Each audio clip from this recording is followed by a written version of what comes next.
Aujourd'hui, nous allons voir le guide complet pour démarrer sur Studio One. Soyez donc confortablement assis, pour ne rien rater de cette vidéo qui vous permettra d'avoir la meilleure des bases, pour devenir un beatmaker à succès. Il est primordial que vous regardiez la vidéo en entier, pour ne pas perdre une étape qui pourrait faire une grande différence sur votre assimilation du logiciel.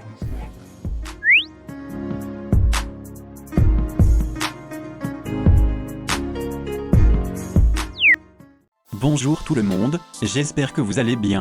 Je m'appelle CastroTrack, je suis producteur et ingénieur son virtuel, le seul et l'unique sur Terre.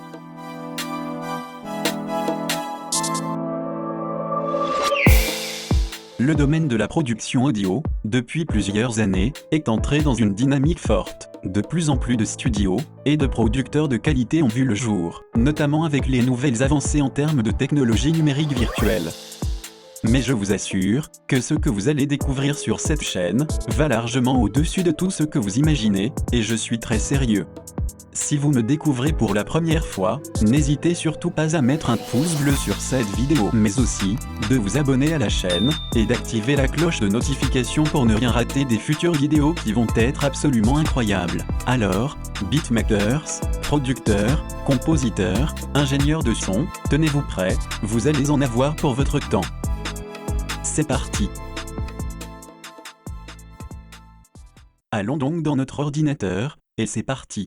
Studio One est une station de travail audio numérique, éditée par le constructeur Presonus, qui vous permet d'effectuer tout type de travaux audio, de la composition au mastering final. Il est sans doute le logiciel que je recommande à tous les beatmakers et désireux de devenir professionnels du son. Car de tous les logiciels stands sur le marché, et je parle par expérience, il est le plus polyvalent. Contrairement à Cubase, Pro Tools, FL Studio, Ableton ou autres, qui ont des domaines de prédilection de base les rendant plus efficaces pour certains processus et moins pour d'autres, Studio One lui par contre est optimisé de manière parfaite pour toutes les étapes de la création audio. C'est-à-dire qu'il est optimisé pour le live, optimisé pour la composition, optimisé pour le mixage, et optimisé pour le mastering. Donc en résumé, contrairement aux autres logiciels, Studio One n'a pas de point faible dans sa globalité. Et là où il met sans doute le plus de points par rapport aux autres, c'est au niveau de sa prise en main.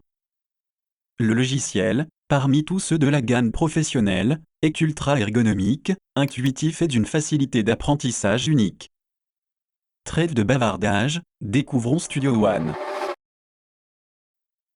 Lorsque vous ouvrez Studio One, voici la première fenêtre sur laquelle vous tombez. Il s'agit du panneau de lancement. Alors la version que j'utilise est Studio One 6, professionnel, mais cette vidéo s'applique également aux autres versions. À gauche vous avez l'onglet des fichiers récemment ouverts, c'est-à-dire tous les projets que vous avez eu à travailler précédemment dans le logiciel. Ils vont s'afficher ici, avec les informations de datation. Ensuite vous avez l'onglet morceaux, l'onglet projet, et l'onglet show, qui vont afficher chacune les différents morceaux, projets et shows récemment ouverts. À préciser que ces termes sont des termes propres au logiciel, qui désignent des documents de type composition, mastering ou live. Au milieu vous avez l'onglet du profil d'artiste. Dans cet onglet vous allez pouvoir entrer des informations qui vont être enregistrées par le logiciel pour être gravées en métadonnées sur le fichier final de votre morceau. Vous pouvez donc ajouter le nom de l'artiste, son style de musique. Puis vous pouvez rajouter une pochette au morceau qui sera elle aussi enregistrée en métadonnées. Et si vous avez un compte SoundCloud ou un site web, vous pouvez les associer dans le logiciel pour une publication automatisée. Nous allons maintenant créer un projet. Et pour cela nous allons cliquer sur le bouton nouveau à gauche, puis la fenêtre de configuration de projet va s'ouvrir. Alors nous tombons à gauche, sur des différents templates intelligents, qui permettent de vous donner entre autres, une base pour enregistrer et mixer, masteriser et publier, répéter, jouer, bref, des lignes directives. À droite vous avez les options de configuration. Vous mettrez un nom à votre projet, vous choisissez ici son emplacement dans votre ordinateur, puis les réglages. Je vous recommande de rester pour le moment en 48 kHz comme fréquence, le taux d'échantillonnage à 24 bits, la base temps en secondes. La durée et le reste c'est vous qui en décidez. Dans cette petite fenêtre où il est écrit « Déposez les fichiers ici », vous allez pouvoir Si vous avez des fichiers pour un mixage par exemple, importez tous ces fichiers dans cette fenêtre. Et le logiciel les ouvrira et les classera automatiquement, ce qui est un gros gain de temps. Vous allez cliquer sur OK, et votre projet sera créé.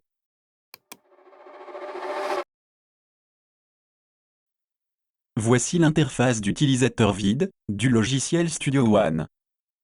À gauche, vous avez le navigateur de pistes, qui va afficher toutes les pistes existantes dans le projet. Au milieu, vous avez le séquenceur dans lequel les manipulations audio se feront. Et à droite, vous avez le navigateur général, qui vous permet d'afficher les instruments virtuels, les effets, les boucles, les fichiers audio disponibles dans votre ordinateur. Vous avez aussi des onglets qui vous donnent accès à votre cloud, ou votre boutique en ligne si le logiciel est connecté à Internet. En haut, vous avez les outils d'édition. En bas, vous avez le panneau de transport. Pour ajouter des pistes et commencer à travailler, cliquez sur le bouton plus, au niveau du navigateur de pistes, ou appuyez la touche raccourci clavier T. Et vous allez avoir la fenêtre d'ajout de pistes qui vous permettra de configurer les pistes à ajouter. Studio One vous donne le choix à 4 types de pistes d'ajout. Les pistes audio, les pistes instruments, les pistes d'automation et les pistes dossier. Nous allons choisir les pistes audio en ce qui concerne l'édition audio. Vous pouvez renommer la piste. Vous pouvez choisir le nombre de pistes que vous souhaitez ajouter, leur choisir une couleur manuellement, ou bien laisser Studio One choisir par le biais de l'option autocoloration. Le format de piste, c'est le type de piste, à savoir les pistes mono et les pistes stéréo. À vous de choisir selon le contexte, je vous recommande de laisser en stéréo pour le moment. Les chaînes d'effets, ce sont des chaînes d'effets, préenregistrées, dont vous n'avez pas besoin pour l'instant. Les entrées correspondent aux canaux d'entrée de votre périphérique audio, ils servent à recevoir le signal, soit d'un micro ou d'un périphérique externe. La sortie correspond à là où votre signal est envoyé, nous la laissons amène. Puis nous appuyons sur OK, et là vous pouvez voir que Studio One nous a créé 3 pistes conformément à notre configuration. Les pistes audio sont symbolisées par la petite icône de vague. Et nous pouvons observer 2 cercles juste en dessous de chaque piste. Ces 2 cercles signifient qu'il s'agit de pistes stéréo. Car si nous cliquons dessus, cela passe à un cercle, car nous venons de changer la piste stéréo en piste mono. Vous pouvez également muter la piste en appuyant sur le bouton M, la mettre en solo en appuyant sur le bouton S. Vous pouvez enregistrer en appuyant sur le bouton du cercle, et écouter la piste via le bouton du haut-parleur. L'icône des 4 lignes horizontales vous permet d'avoir accès à la liste des pistes, des scènes ou des groupes de pistes créés. Le bouton I est celui de l'inspecteur de piste, qui vous donne accès aux réglages techniques de la piste. Le bouton de la clé à molette est pour des options supplémentaires. Le 4e bouton est celui qui permet d'afficher les automations. Une fois que vous avez créé des pistes.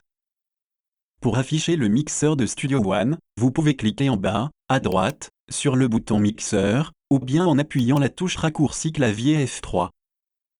Pour importer de l'audio dans Studio One, vous pouvez faire un drag and drop depuis la source dans votre ordinateur, ou bien vous pouvez aller dans le navigateur général, sous l'onglet Fichiers. Ainsi vous n'aurez qu'à rechercher l'emplacement de vos fichiers audio. Une fois que vous avez votre fichier audio dans le séquenceur, vous pouvez effectuer des manipulations de déplacement, via l'outil flèche, et de sélection coupée via l'outil plage. Attention, vous pouvez également utiliser les 2 outils en même temps, dont vous aurez accès en fonction de votre position sur un clip audio. En haut du clip audio, l'outil devient celui de sélection coupée, c'est-à-dire que la partie sélection pourra être extraite juste en la déplacer avec l'outil de déplacement. Et en bas, l'outil redevient un outil de déplacement. Vous avez la possibilité également d'utiliser l'outil Cutter pour couper votre clip, l'outil Gomme pour supprimer des clips. Vous avez également l'outil Crayon pour dessiner des clips et des formes d'ondes. Puis des outils pour muter, étirer, écouter et quantifier vos clips. Pour dupliquer un clip, maintenez d'abord la touche Alt. Puis déplacez le clip et il sera automatiquement dupliqué. Vous pouvez également appuyer les commandes D, ce qui va dupliquer votre clip, en calant automatiquement les fichiers dupliqués, les uns après les autres.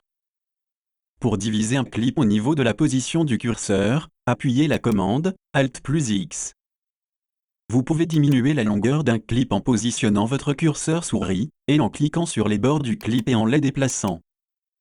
Lorsque vous cliquez sur les coins supérieurs d'un clip, vous pouvez créer des fondus en entrée ou en sortie de ce clip. Et lorsque vous cliquez sur le coin médian, vous pouvez augmenter ou abaisser le niveau de gain du clip.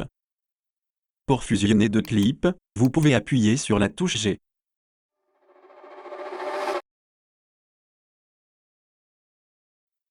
Pour enregistrer sur Studio One, vous devez configurer les entrées de votre carte son. Puis sélectionnez l'entrée correspondante à celle de l'entrée sur laquelle votre micro est branché. À savoir, l'entrée micro gauche ou droite pour une carte son avec deux préamplis micro. Une fois que cela est fait, vous devez armer la piste en cliquant sur le petit cercle. Puis lancez l'enregistrement sur le gros cercle du panneau de transport. Pour enregistrer avec le métronome, cliquez sur le triangle où il est écrit métronome et réglez le tempo. Pour composer sur Studio One, vous devez importer des pistes MIDI. Appuyez sur la touche raccourcie du clavier T pour choisir les pistes instruments. Renommez-la, ou les pistes. Choisissez le nombre de pistes. Les entrées correspondent aux périphériques MIDI internes qui sont reliés à votre ordinateur. Les sorties correspondent aux instruments virtuels dans lesquels vous souhaitez que votre signal MIDI soit interprété. Vous pouvez choisir un nouvel instrument, ou un instrument existant précédemment créé. Nous allons laisser tel quel. Cliquez sur OK. Studio One vous a créé des pistes MIDI selon votre configuration. Pour créer une piste MIDI, vous pouvez également faire un drag and drop d'un instrument, sur la zone séquenceur. Et le processus est le même pour les pistes audio. Faites un drag and drop d'un fichier audio, sur la partie séquenceur et votre piste audio sera créée. Si vous n'avez pas de clavier MIDI pour jouer un instrument, importez un instrument virtuel, et appuyez sur le bouton clavier MAJ pour pouvoir jouer avec votre clavier d'ordinateur. Si vous avez un clavier maître branché à votre ordinateur, il faudra d'abord le rendre détectable dans le logiciel. Pour cela, vous allez cliquer ici, et appuyer sur Configurer. Et là vous allez tomber sur la fenêtre de configuration des périphériques externes. Tous vos périphériques externes s'afficheront ici. Pour ajouter votre clavier maître, vous allez cliquer sur « Ajouter ». Puis vous allez entrer le nom et le modèle de votre clavier maître. Dans l'onglet Reçoit et dans l'onglet Envoi vous allez sélectionner le nom de votre clavier maître, puis cocher toutes les options. Une fois que tout ceci est fait, cliquez sur OK, et là vous pouvez commencer à jouer n'importe quel instrument virtuel. Le mixage également sur Studio One est un processus dynamique que le logiciel assure parfaitement. Sur la fenêtre du mixeur, vous avez la possibilité de détacher la fenêtre, grâce à la flèche en haut à gauche, ce qui vous permettra de la déplacer sur un autre écran si vous en avez. Vous pouvez également l'agrandir. À gauche vous avez les options du mixeur. Le bouton E et S vous permet de configurer les entrées et sorties de votre interface audio. Juste à côté, le mixeur vous offre la possibilité d'ajouter des pistes de bus, des pistes d'effets, des pistes VCA, et des canaux auxiliaires. Les pistes d'effets sont les pistes, dans lesquelles vos traitements tels que la reverb, le delay vont s'appliquer.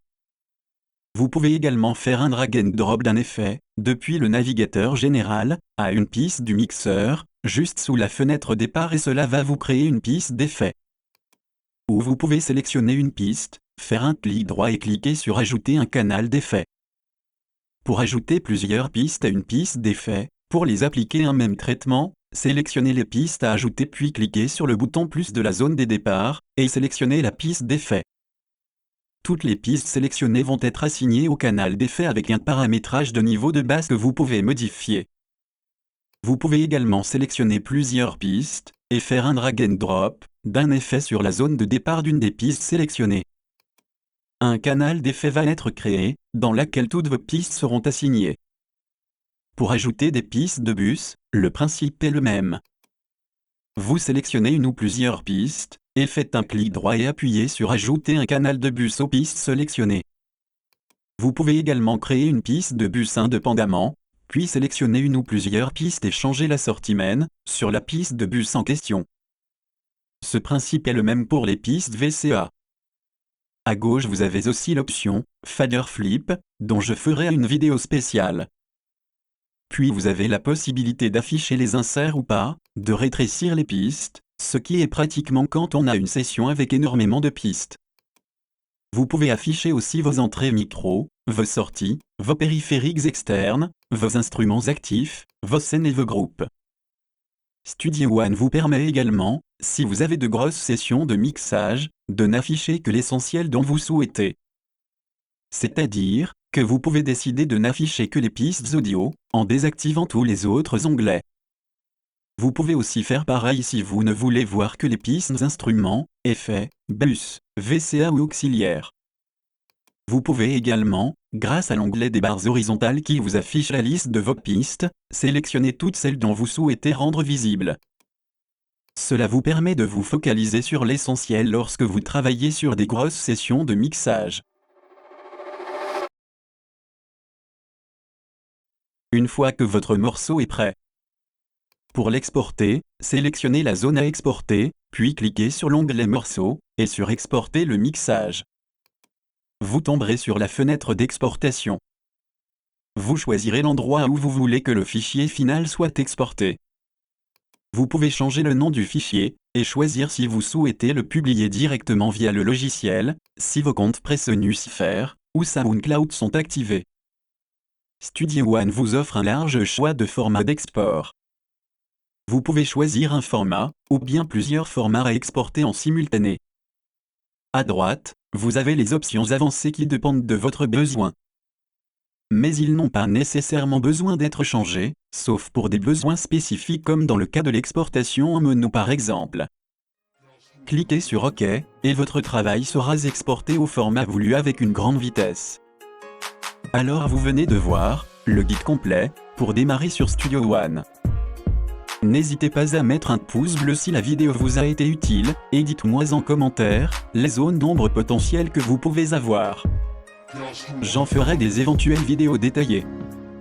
Merci d'avoir regardé jusqu'à la fin, et bonne chance dans tous vos projets musicaux.